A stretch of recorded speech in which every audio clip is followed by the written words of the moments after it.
Vamos a saludar a alguien que teníamos muchas ganas de conversar. Nos hacía mucha ilusión de que sea el triunfador el domingo por la tarde-noche en la ciudad de Rosario, candidato a intendente en la ciudad de Rosario, Juan Monteverde. Juan, muchas gracias por venir. ¿Cómo estás? Bueno, ¿cómo estás, Dani? Faltó nada, 15.000 votos en una ciudad de 1 millón de habitantes, ahí nomás. Estuviste ahí nomás, pero se te ve de buen semblante. Me imagino que el domingo por la noche, el día de la derrota, estabas ahí casi que llegaste, pero ahora estás de buen semblante, estás de buen ánimo. Sí, en realidad el mismo día en el centro ahí de cómputos, la verdad nosotros tenemos una particularidad que siempre las elecciones las celebramos porque son parte de un proceso, digamos. Las elecciones no son todo la política, y la elección de Rosario del domingo fue clave.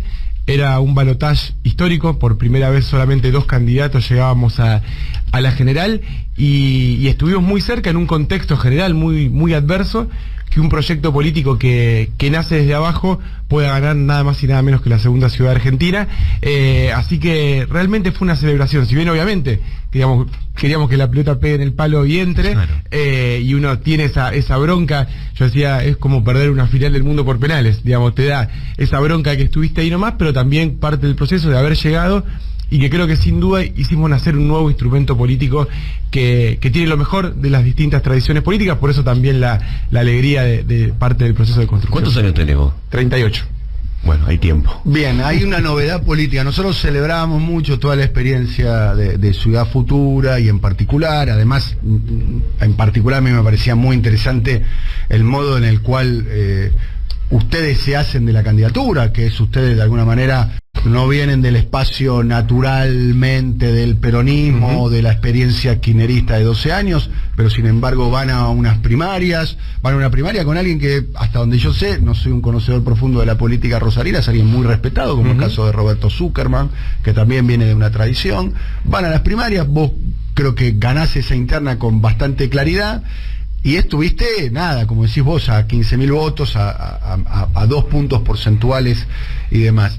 ¿Qué pasó? ¿O qué faltó, digamos? ¿Vos sentiste que te faltó una semanita más de tiempo? ¿Hubo una campaña muy dura contra vos? Yo vi el debate en Canal 3, fue el debate, ¿no? Sí. Vi el debate en Canal 3. Yo lo conozco a Pablo hace años, de la época que era más progresista, llamémoslo. Era presidente de la fuga. Era progresista. Era presidente de la fuga, a fines de los 90. Era un referente de la resistencia en aquel momento al proyecto neoliberal que encarnaba el gobierno de Menem, ¿no? ¿Era de Franja Morada? Claro, sí, era Franja Morada, presidente de la fuga, era un referente nacional, claramente. ¿Qué pasó? A ver, pasaron muchas cosas. Digo, por un lado, creo que la victoria del intendente termina siendo una victoria pírrica, porque tiene que convertirse en otra cosa para ganar esa elección. Digo, cuando uno veía los festejos, al lado de él estaba Spert, al lado de él estaba Bullrich, digamos, no queda nada de ese proyecto que alguna vez fue el Frente Progresista en Santa Fe, y de este lado estaba toda la ilusión. Creo que entre el aparato del Estado municipal y la fuerte campaña de miedo que hicieron, trabajaron el miedo en una sociedad con mucho miedo. El nombre de nuestro espacio político justamente era Construyamos una Rosario sin miedo, y ellos hicieron una fuerte campaña estigmatizante, digamos, acusándonos de todos los males de la historia argentina a nuestro espacio político. Yo creo que eso caló en un porcentaje de la población, y hizo esa pequeña diferencia para que esos 15.000 votos estén de ese lado. Te dijeron además que vos ibas a llevar adelante confiscaciones, expropiaciones. La típica campaña del comunista, miedo, ¿no? Claro, desde comunista, kirchnerista, amigo, todos los epítetos para asustar a una sociedad que claramente, digamos, Rosario está viviendo una crisis de violencia muy profunda. Eso genera, digamos, marcas en la sociedad, y creo que eso fue la pequeña Está bien, diferencia. pero la candidatura tuya en particular, estamos hablando con Juan Monteverde, también es una expresión de alguna manera de buscar una resistencia a eso, digamos. Es una de las cosas que nos generaba, por lo menos a nosotros, a mí, y creo que a muchos de los que están escuchando el programa, mucha ilusión. Primero la experiencia política de Ciudad Futura, Futura, y después la posibilidad de que vos seas intendente, además de una ciudad tan querida y tan referencial como es la ciudad de Rosario. Nosotros lo hemos definido acá como una flor en el cemento. Dijimos, esa es la expresión que utilizamos, digamos.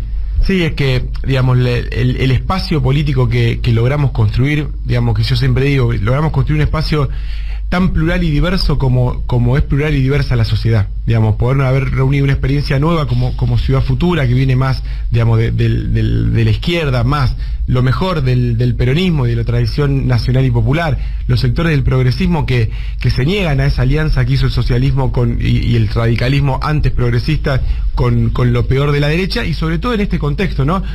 Donde creo que también nosotros expresamos la crisis o el divorcio que hay también entre la política y la sociedad, las deudas que esta democracia tiene con nuestro pueblo. Digo, hay toda una discusión en este momento de cómo se salda o cómo se canaliza esa frustración que sienten grandes porciones de la sociedad con la política, si eso se sale por una vía autoritaria o si se sale por una vía democrática desde abajo. Digamos, nuestro proyecto intenta que esa bronca, que esa frustración que generan los problemas que hoy tiene nuestra sociedad, se puedan saldar con más y mejor democracia. Lo podíamos hacer desde el Estado municipal, faltaron 15.000 votos, lo vamos a hacer desde la sociedad. Me parece que ahí también hay una hipótesis de construcción política diferente. La política no son solamente las elecciones. Muchas veces el problema que tienen los proyectos políticos nacional y popular, digamos, que intentan, digamos, construir una sociedad mejor, es que se pierden las elecciones y parece que hay un vacío de 4 años donde no se puede hacer nada. Bueno, la diferencia es que el neoliberalismo, gane o pierda elecciones, trabaja siempre en la sociedad.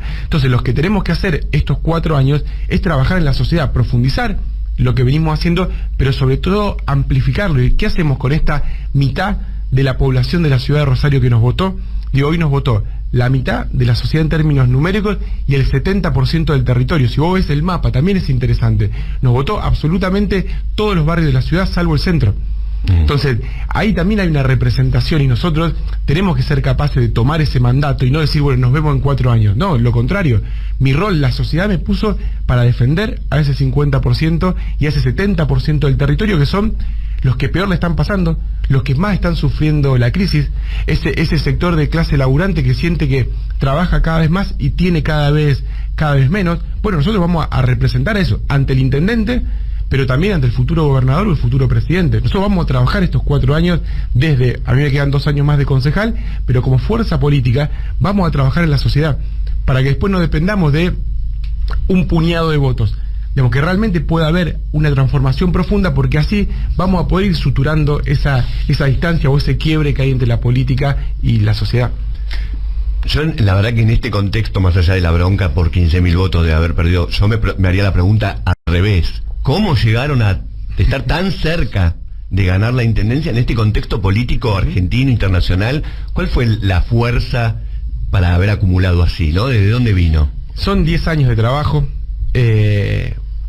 Digo, no es que nosotros llegamos como parte de un fenómeno pasajero que de repente había bronca en la sociedad y pudimos canalizar. Digo, nosotros fundamos un partido político nuevo, que es Ciudad Futura, hace 10 años, y fuimos trabajando sistemáticamente, manteniendo un horizonte, tras una hipótesis de construcción política que es desde las ciudades, desde abajo, de los más cercanos, podíamos empezar a recomponer ese lazo entre la política y la sociedad, que en definitiva tenemos que refundar la democracia. Yo creo que si no refundamos la democracia, no inventamos nuevos mecanismos de empoderamiento, de darle poder al pueblo, que no solamente vaya y vote cada 2 años y nada más, creo que corre serio riesgo el sistema democrático.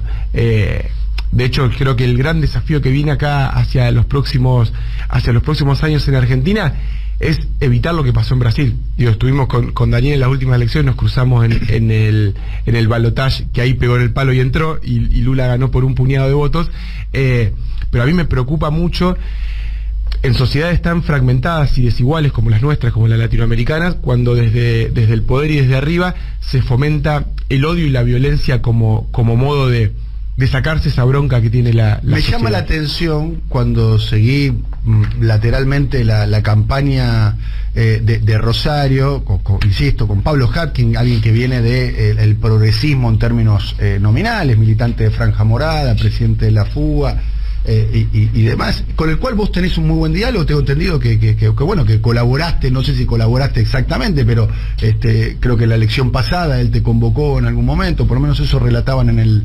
el debate, la incorporación de el argot, la denominación comunista, zurdo. Creo que normalizamos en la discusión, en el diálogo político en la Argentina, conceptos que habían quedado erradicados, que traen el macartismo, denominar peyorativamente las ideas de izquierda. Es algo, para mí, el huevo de una serpiente muy peligrosa. Es muy peligroso. Muy peligroso, como, digo, la normalización de eso, la idea de estamos... bueno, existe la posibilidad, no lo sabemos, no tenemos la bola de cristal, de que Javier Milei pueda llegar a ser presidente de la Argentina, alguien que tiene incorporado a su discurso la idea de zurdos de mierda, zurdos de mierda, digamos. Es un tema no menor. Y no es menor que eso lo reproduzcan los hasta ayer progresistas, porque ahí hay una derrota cultural enorme, digamos, es un giro a la derecha del espectro político. Yo insisto, lo que demuestra la elección de Rosario es que la sociedad no se derechizó. Si en la segunda ciudad de la Argentina casi la mitad de la población vota un proyecto como el nuestro, significa que la sociedad no se derechizó. Muchas veces eso es... Era un proyecto claro, además, con una identidad clara, no era un proyecto... No escondimos ninguna idea, claro. no es que bajamos un tono en las propuestas, digamos.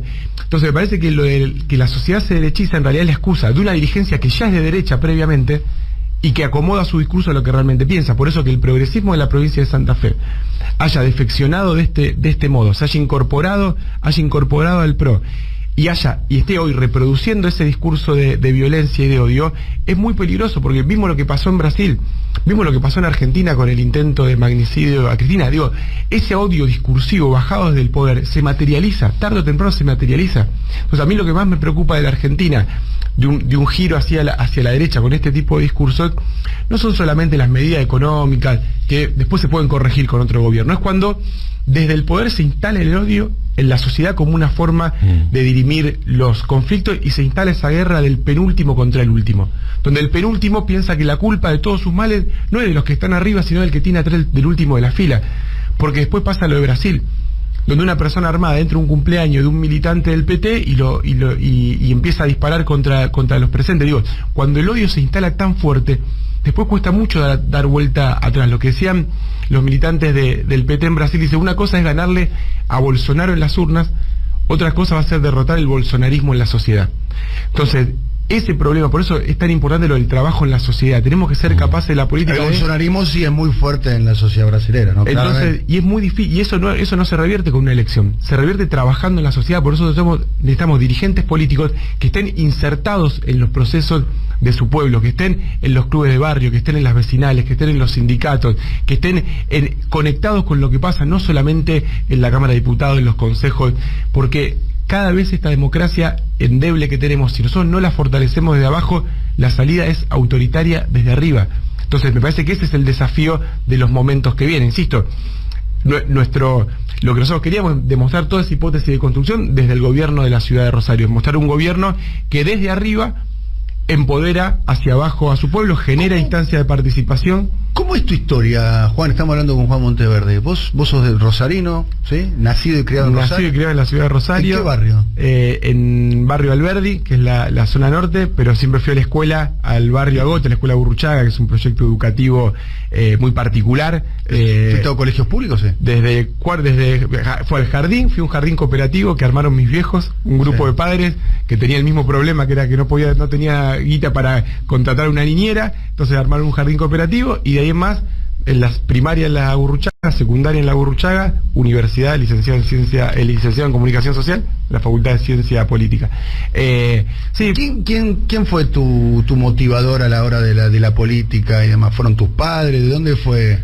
Mis viejos siempre, digamos, mis viejos militaban, pero en la universidad, cuando eran jóvenes, siempre interesados por la política. Siempre... ¿Militaban dónde? ¿En el peronismo? En el PC. ¿En el Partido Comunista? Exactamente. Pero después no siguieron militando más allá de la universidad. Estuvieron toda en la parte de la recomposición del centro de estudiantes post-dictadura, digamos, como ese periodo. Pero bueno, sin embargo, siempre en mi casa hubo un interés por la política.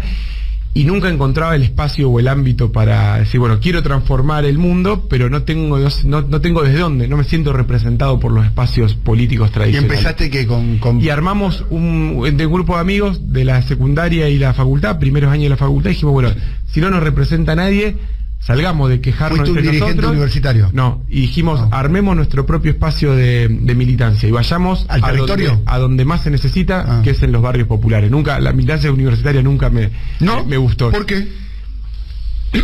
O sea, la verdad que respeto mucho a los compañeros que militan en la universidad, porque yo no sé si tendría esa paciencia, porque me parece que la lógica universitaria está como lo peor de la política tradicional, esa rosca por la rosca y el poder por el poder, y un microclima que no define nada, y sin embargo, y bueno, y por eso admiro a los compañeros que con otra perspectiva pueden dar esa En pelea. otro momento de la historia argentina, donde había muchas dictaduras, interrupciones democráticas y demás, la gran incubadora de los dirigentes políticos era la dirigencia universitaria, que era medio más o menos en uno de los pocos lugares, era eso y las fábricas, digamos, ¿no? Los que laburaban a los Bueno, lo que sindicatos. pasa es que nuestra los que- generación fue más ese traspaso que la nueva fábrica en fue el democracia, barrio. a vos te tocó de alguna manera militar en democracia, donde podías militar en 20 lugares si querés, Sí, y que o en más lugares.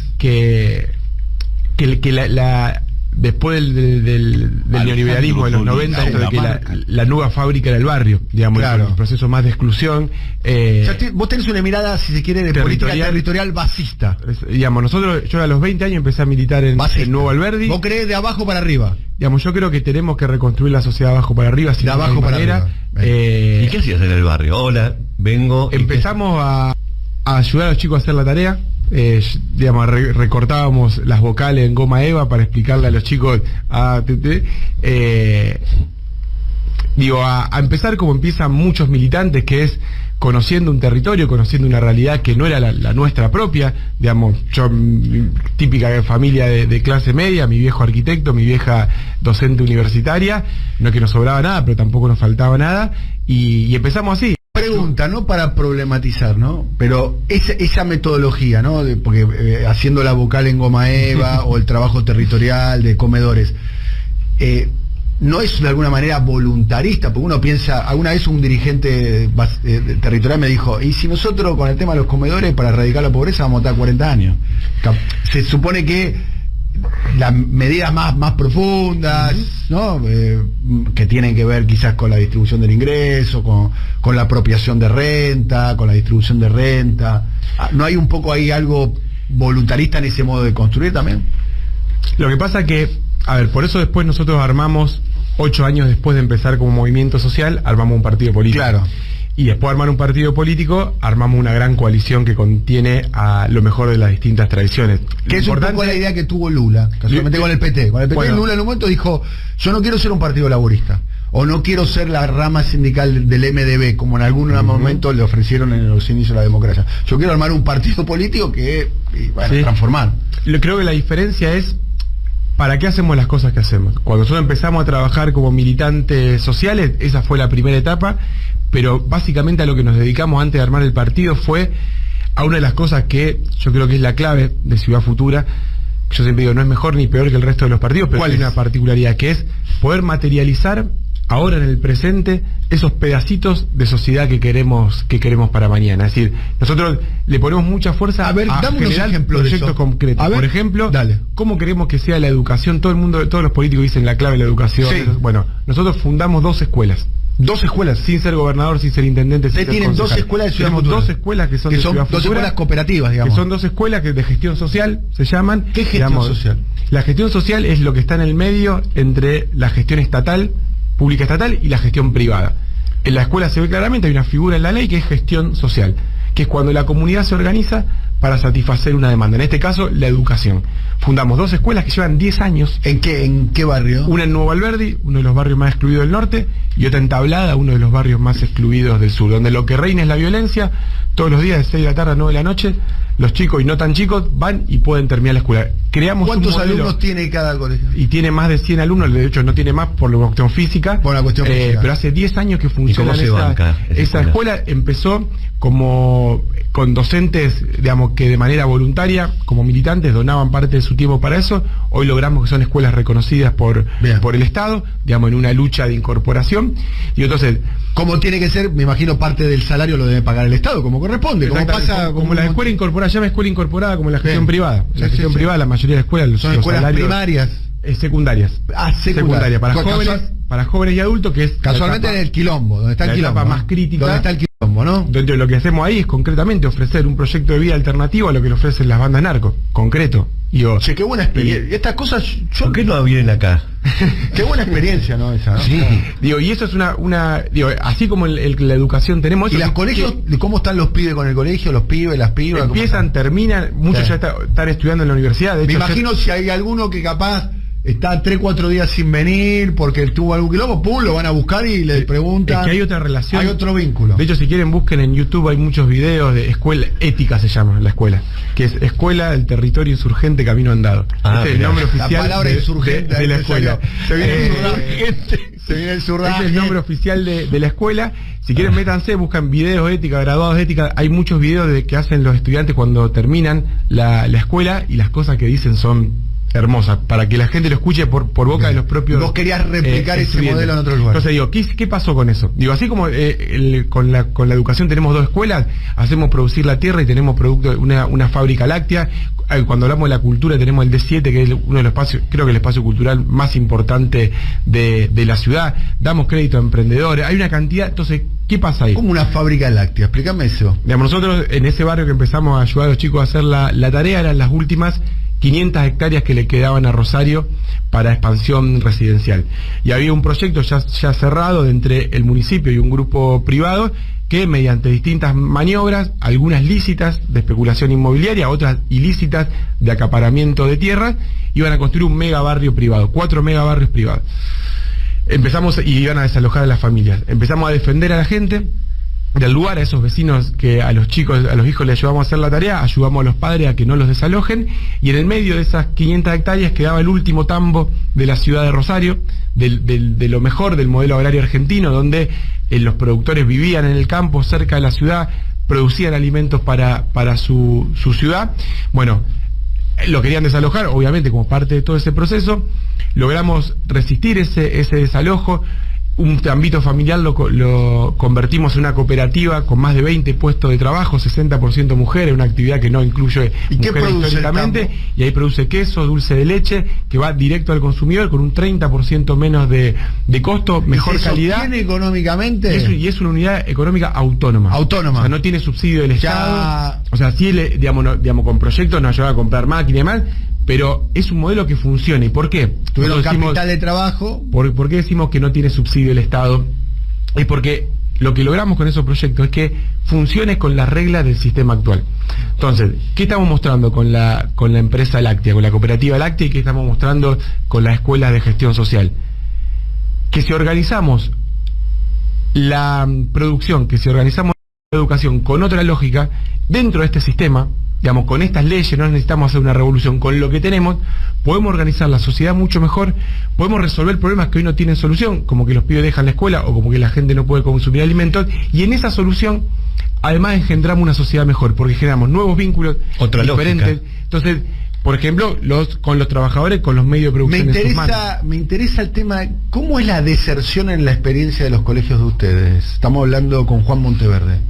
Mira, porque es un tema central en la educación media, ¿no? Secundaria, ¿no? Tengo entendido los niveles de deserción, especialmente en la clase, en los barrios populares, ¿no? Bueno, la deserción es el tema, digamos. El tema de la educación. Por eso programas como el Progresar han ayudado mucho en esa batalla. Ahora, cuando vos tenés una ciudad como Rosario, donde a los 13 años lo que le da prestigio a un pibe del barrio es andar con una arma en la cintura. ¿Pasa eso? Pasa eso. ¿Sí? O sea, le da un lugar de pertenencia. O sea, no solamente una cuestión económica, de ganar en una semana lo mismo que ganar en 6 meses de albañil, sí. Digamos, tener una cuestión material concreta, pero también tener una cuestión de identidad. Digamos, lo que hace el narcotráfico hoy en Rosario a los pibes es darle una cuestión de prestigio, de rol social, autoridad. a sabiendas de que es un proyecto de vida corto, porque termina muerto o preso. Entonces, a eso le tenemos que ofrecer un proyecto de vida distinto. Parte de un proyecto de vida distinto es poder terminar la escuela, y sobre todo no terminar la escuela para tener el papelito. Por eso decía que busquen los videos, porque lo que dicen los pibes cuando van es: yo en esta escuela no soy un número.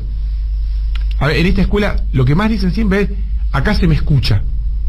Parece algo muy simple, porque vos decís, un pibe que nació, que duerme con sus 5 hermanos al lado de sus viejos en piso de tierra, vos decís, si vos decís qué es lo que a él le gustaría, uno diría 1000 cosas antes que te escuchen. Ahora, hay ahí un reclamo por ser parte de algo, por sentirse alguien de verdad. Entonces, cuando dicen no soy un número en esta escuela, acá me escuchan, entienden mis problemas, si falto 2 días por determinada razón, me van a buscar y me incluyen y me dan una mano. Digo, no es tan complicado. Entonces, ahí, ¿qué pasa con esto de la educación, con esto del trabajo? Lo que estamos engendrando en cada uno de esos lugares son formas diferentes de organizar el mundo. Entonces, ¿cuál es la hipótesis de construcción? Fuimos haciendo todo eso como movimiento social. Después lo que hicimos como partido fue plebiscitar esas ideas en las urnas, la gente nos empezó a acompañar, y la etapa que falta es poner toda esa experiencia, todo ese aprendizaje, todas esas claves que nosotros fuimos construyendo en pos de un Estado que genere esas políticas. Es increíble que hayan estado tan cerca de ganar las elecciones con esta propuesta. Bueno, pero evidentemente lo que muestra es que la gente está buscando alternativas, y esas alternativas no son promesas en el aire, son ideas materializadas concretamente. Entonces, si nosotros ponemos todas estas ideas en función de un Estado municipal que promueva esto en el territorio, que promueva la organización social, que se base nada más y nada menos que en la comunidad organizada, digamos, claro. Ese concepto del peronismo que es tan clave, digamos, y que tan poco se practica en toda esta etapa del peronismo, básicamente tiene que ver con eso, con la comunidad organizada. Entonces nosotros estamos convencidos que en esa comunidad organizada, en esa gestión social, hay un modo mejor, que no es la gestión estatal, pública estatal, que tampoco es la gestión privada. Es una cosa distinta, alternativa, que creo que junta lo mejor de la lógica pública, de la lógica colectiva y de la lógica individual, las va juntando en un proyecto de generación de autonomía individual y colectiva. ¿Tu encuadramiento nacional cómo es? ¿Vos estás cercano a Juan Grabois, digamos? ¿Ese es tu referente nacional? Lo que nosotros, justamente lo que no estamos encuadrados en ningún lugar nacional, en el sentido de que creemos que como tenemos que construir de abajo hacia arriba en términos de la periferia al centro, también en Argentina tenemos que dar una discusión.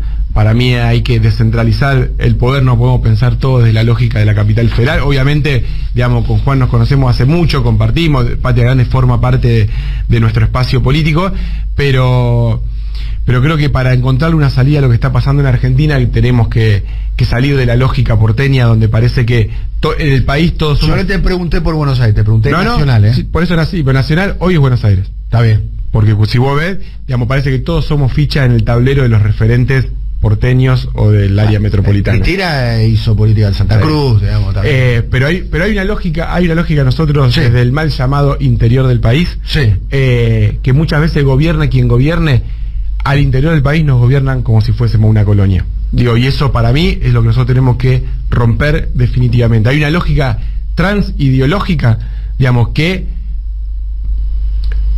ve al interior del país de esa forma. Y te pongo el ejemplo concreto con la cuestión de la inseguridad y la violencia en Rosario.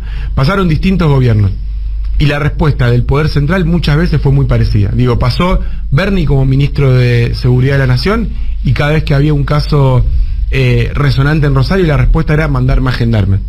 Sí. Pasó Patricia Bullrich y la respuesta fue mandar más gendarmes. Está Aníbal Fernández y la respuesta es mandar más ¿Y ustedes gendarmes. qué proponen en vez de gendarmes? Nosotros lo que proponemos es que tenemos que dar vuelta la situación en los territorios, digamos que lo que tenemos que hacer es urbanizar los 112 barrios populares de la ciudad, que tenemos que ir por la ruta del dinero narco y también tener una policía efectiva, profesionalizada, bien paga. Ahora, si la respuesta es siempre, bueno, mando un par de gendarmes más y ya está, digamos, y Rosario no tiene hoy el nivel de presencia en la agenda, si nosotros no resolvemos Rosario, no resolvemos Argentina. Digo, hoy la cuestión del narcotráfico es un tema clave en todo. Mirá lo que está pasando en Ecuador, lo que pasa en Brasil de forma subterránea, que quizá hay veces que no tiene la dimensión, pero que es parecido a lo que pasa en Rosario, donde el crimen organizado dirige las calles y gobierna desde las cárceles. Te cuento algo, yo estuve en Ecuador hablando con un legislador colombiano, y se está produciendo enorme cambio geopolítico en la región con respecto a las drogas que tiene que ver con el fentanilo. Está aumentando el consumo de fentanilo en los Estados Unidos, sí, y está bajando el consumo de cocaína en los Estados Unidos. Sí. El fentanilo es mucho más adictivo y mucho más mortal a la hora de tener una conducta abusiva y puede producir sobredosis. ¿Cuál es el detalle? Me contaban en Ecuador, me lo contaba un legislador colombiano, es que todo ese mercado de producción de cocaína está buscando mercados alternativos. De hecho, el último informe de Naciones Unidas contra el crimen organizado de marzo de este año dice que hay cambio en el mercado global. De post pandemia el consumo de cocaína subió, producción y consumo subió un 30%, y todo lo que antes se exportaba por los puertos de Colombia para el mundo ahora está bajando por la hidrovía Paraná-Paraguay. Y hoy hay un cambio en la ruta internacional de narcotráfico que impactan de lleno en Argentina, por eso también impactan en Rosario. Digamos, por los puertos de Rosario sale el 80% de las exportaciones de grano de Argentina. Claro. Entonces, Claro. esa visión geopolítica estratégica de qué pasa con el narcotráfico, de qué pasa con la violencia en una sociedad, no está en la agenda nacional, no está. ¿A quién vas a votar en las elecciones del 22 de octubre? Mira, nosotros la gran... No. Empezaste ese jueguito. Mirá cómo agarra Boldrini la agarra al lado del córner y mira al árbitro. Iba a explicar algo que era importante, porque Dale. digamos que para nosotros el mayor aporte que podíamos hacer a lo nacional era ganar Rosario. Sí. Bueno, no lo ganamos. Yo creo que ahora lo que hay que hacer es evitar que los proyectos que a la violencia le quieren responder con más violencia, como es el caso de Burrich o como es el caso de Milei, lleven a la sociedad argentina hacia un lugar de no retroceso. Por eso me parece que hay que trabajar y por lo que voy a hacer como representante de la oposición argentina, le voy a llevar mis propuestas al candidato a presidente Sergio Massa, para que no discutamos los apoyos en abstracto, sino que discutamos los apoyos en concreto. ¿Qué es lo que Massa tiene para ofrecerle a la ciudad de Rosario? Que nosotros le vamos a decir que si es presidente queremos que haga. Lo quería hacer como intendente, se lo iba a llevar a todos los candidatos. Ahora como líder de la oposición se lo voy a llevar al que pienso que tiene más afinidad con nuestras O propuestas. sea, te vas a juntar con Sergio Massa, le vas a llevar las propuestas que tenés vos con Ciudad Futura Exactamente. y el acuerdo donde está el peronismo dentro, ¿no? Sí, Está el exactamente. peronismo, está la cámpora, ¿no? Están ¿De todos... qué creo que tiene que hacer un gobierno nacional de Massa para sacar Bien. a Rosario de esta Y situación? le vas a quitar algún tipo de compromiso a Massa, llamémoslo en el Para discutir con cosas con cosas concretas. concretas y decir exactamente. Exactamente. ¿Y van a expandir Ciudad Futura hacia otros lados o van a quedar en Rosario? Mira, hoy hay ya varias ciudades de Santa Fe donde estamos, como Venado Tuerto y demás. Hay una cuestión fundamental que es la escala. Nosotros no creemos que haya que expandir Ciudad Futura, sino convidar esta experiencia, esta lógica de construcción política, y yo creo que hay a lo largo y a lo ancho de la patria un montón de experiencias que tenemos que poder articularlas con esta lógica. Yo creo que más temprano que tarde, que en 4 años vamos a gobernar la ciudad, pero no de una lógica de nos quedamos en Rosario. Creo que también tenemos que dar esta discusión a nivel nacional, porque insisto, de esta democracia bloqueada que tenemos, o la desbloqueamos de abajo con proyectos más democráticos que le den poder al pueblo y que encaren de frente las deudas que esta democracia tiene con su pueblo, o se desbloquea desde arriba con proyectos autoritarios. Juan Monteverde, un fenómeno electoral. La verdad. Hablo en primera persona del plural porque me hubiese encantado que pueda haber ganado por la experiencia de lo que representa la novedad política de Ciudad Futura como novedad política, como novedad electoral. Muchas gracias por venir. Ahí lo tenemos al compañero Diego Stulbach. Ahí lo podés saludar. Gran compañero. Gran compañero. Ahí está Diego Stulbach. Ahí está Horacio Berbisky. En minutos estaremos conversando con Horacio, aquí, presentando una iniciativa que estamos haciendo con él. Gracias, querido Juan. No, gracias. Y acá estamos demostrando que las elecciones son un mojón, un partido. La vida continúa y hay que seguir trabajando. Me gusta el en la estado sociedad. de ánimo que tiene a 2 días de quedar a 15.000 votos de ser intendente. Pero somos, mira, yo le dije en el búnker, la diferencia entre esto es, digamos, la actitud y cómo decimos, es la diferencia entre querer ganar una elección solamente o querer cambiar el mundo. Nosotros queremos cambiar el mundo. Las elecciones lo único que definen es cuánto tiempo hay que esperar y cuánto tiempo hay que luchar para que la sociedad y el mundo sea como queremos. Muchas gracias, querido Juan Monteverde.